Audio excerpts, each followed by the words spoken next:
Bonjour à tous, c'est Soil et bienvenue dans cette nouvelle vidéo. Ça fait un petit moment que je n'en ai pas fait déjà, ce pourquoi je suis ici pour vous parler de 12 films sortis cet été.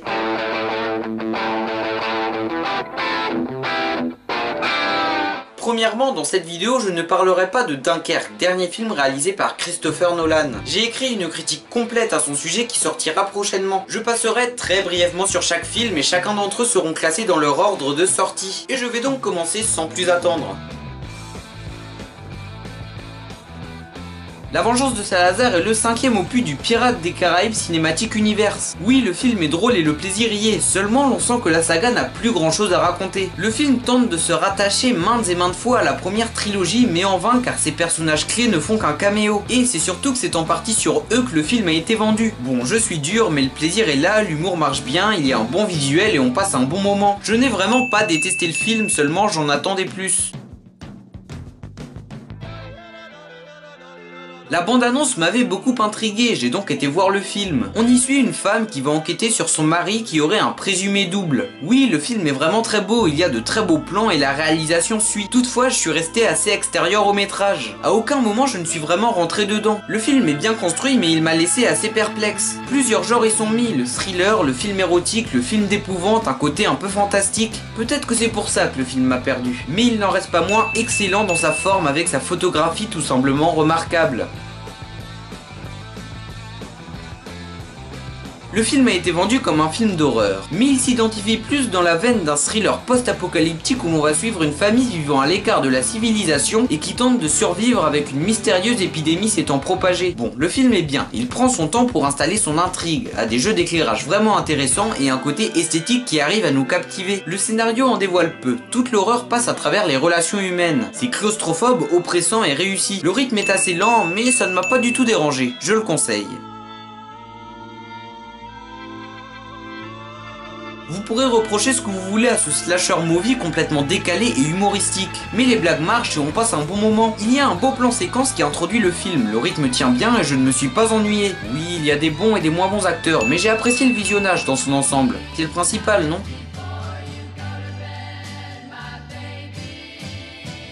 Après le trépidant Snowpiercer, le réalisateur sud-coréen revient avec une fable engagée pleine de poésie, Okja. Nous y suivons Mija, une jeune fille ayant grandi auprès d'Okja, un gros cochon destiné à l'abattoir. Un tragique destin qu'un groupe d'écologistes protecteurs des animaux tenteront d'empêcher. Que ça soit par la beauté de sa photographie ou son message humaniste, Okja est un film ayant profondément touché. Au-delà du casting juste excellent avec Tilda Swinton ou Jake Gyllenhaal, la réalisation alterne avec brio entre plans fixes dans une première partie et caméra en mouvement dans une seconde.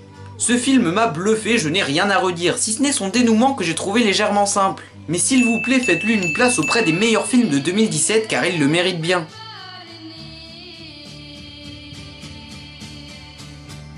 Ce nouveau Spider-Man passe comme un bon film de super-héros. Les gags sont réussis et l'histoire tient bien. Tom Holland est un bon successeur du personnage de Peter Parker, même si tous ses problèmes d'adolescent sont mis de côté, ce qui est assez dommage à mon goût. Michael Keaton est excellent dans son rôle de méchant, il apporte une véritable énergie au film. Et puis la musique composée par Michel Giacchino est très réussie. C'est un teen movie pleinement assumé, donc oui, le film marche plutôt bien. Dans un futur proche aux États-Unis, Mae est engagé dans The Circle, un groupe de nouvelles technologies et de réseaux sociaux puissants dans le monde. C'est avec curiosité que j'attendais The Circle. Bon, la réalisation a le mérite d'être intéressante et les acteurs sont tous bien choisis. Mais mon problème avec ce film est que je ne comprends pas très bien le message qu'il veut transmettre. On expose les problèmes de la vie sociale virtuelle sans y apporter de solution. Bref, je suis assez déçu. Mais toutefois, il a su me divertir.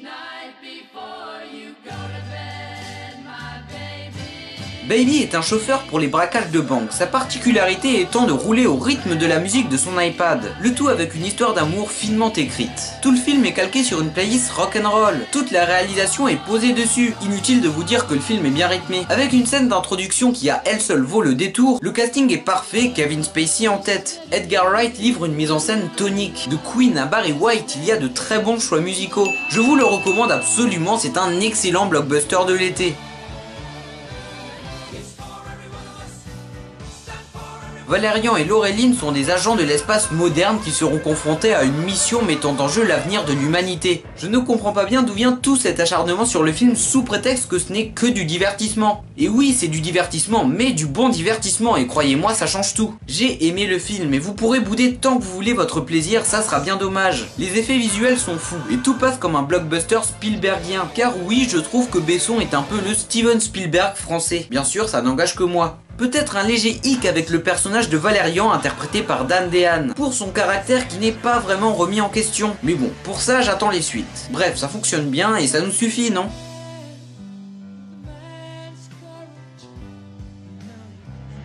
Nous sommes en pleine guerre de sécession dans un pensionnat composé uniquement de filles. L'une de ses plus jeunes membres décidera d'aider un soldat blessé du camp ennemi en le ramenant à la demeure pour qu'il ait des soins. Mais cet homme sera sujet de plusieurs tensions. Tout d'abord, j'aime bien les films de Sofia Coppola, mon préféré étant Lost in Translation. Les proies respectent toute la codification des films de la réalisatrice. Des personnages qui s'ennuient, des tensions sexuelles, le tout esthétisé. La photographie est superbe, il y a de très beaux plans vraiment très bien faits. Mais là où le film m'a marqué, c'est dans le traitement de ses personnages. Les relations qu'ils ont entre eux, beaucoup de choses passent par les regards et les dialogues. Bon après, le film est lent, non pas long, mais lent. Mais à mon grand étonnement, à aucun moment je ne me suis ennuyé. C'est lent, mais il y a toujours quelque chose de beau à voir. La dimension que prend la photographie est quantifiable. Ajoutons à cela le casting exceptionnel avec Nicole Kidman, Kirsten Dunst ou encore Elle Fanning accompagnée de Colin Farrell. Bref, je vous encourage vraiment à aller voir ce film, mais soyez avertis qu'il ne joue pas sur son rythme. Nous suivons un groupe de militants d'ACT UP qui vont multiplier leurs actions pour lutter contre l'indifférence générale envers le sida. Là où le film m'a marqué, c'est dans son propos très actuel. Le film a une telle puissance en montrant ses personnages se battre dans leur intérêt et celui des autres. Mais là où le film est fort, c'est dans son image. L'image du film est vraiment poignante. On alterne entre un style très documentaire à la Police de Mae West ou encore Entre les murs, une réalisation à la fois très personnelle. Pour vous dire, on pose la caméra sur de la poussière et on arrive à rendre ça beau. Le film m'a laissé sans voix, je vous encourage vraiment à aller le voir.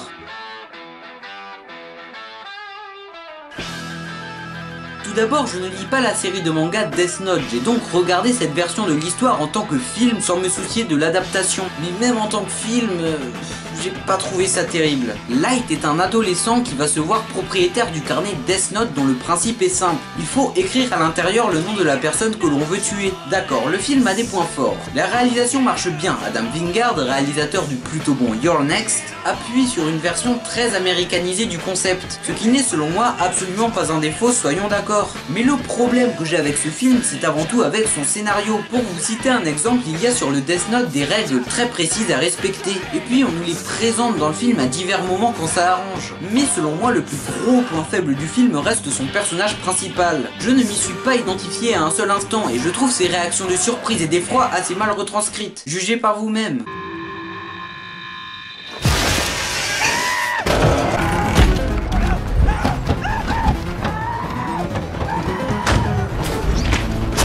Pourtant, le reste du casting est vraiment bon. Willem Dafoe, Lakeith Stanfield, Margaret Qualley, il y a juste lui qui fonctionne pas. Quand je pense qu'en plus il s'agit à la base d'un génie, mais là... Bref, je souligne qu'il y a une certaine originalité dans la réalisation. Mais d'un point de vue d'ensemble, je n'ai pas aimé ce film. J'espère que cette vidéo vous a plu, je vous retrouve prochainement pour vous parler de nouveaux films. Sur ce, je vous invite à aimer, partager, commenter, puis à vous abonner si ce n'est déjà fait.